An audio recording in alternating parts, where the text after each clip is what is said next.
আসসালামু আলাইকুম রহমতুল্লাহি ওয়া বারাকাতুহু। সুপ্রিয় দর্শকবৃন্দ, আমরা এখন একটা মরিচের জমিতে আছি। আর এখানে মরিচের একটা সমস্যা হচ্ছে ঢলে পড়া রোগ।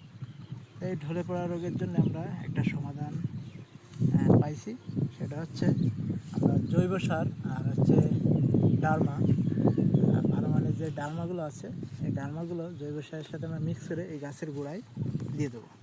দিয়ে এখান থেকে আমরা কিছু মাটি নিয়ে এই মালচিং লেভেল করে দেবো।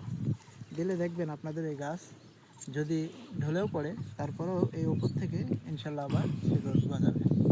আপনারা এই টিপসটা ফলো করলে ইনশাল্লাহ আপনাদের মানে গাছের রোগ আসার আগে ব্যবস্থা নিলে খুবই ভালো হয়। এই টিপসটা ফলো করলে ইনশাল্লাহ আপনাদের গাছ সুস্থ সবল থাকবে, ঢলে পড়া রোগ থেকে প্রতিকার পাওয়া যাবে।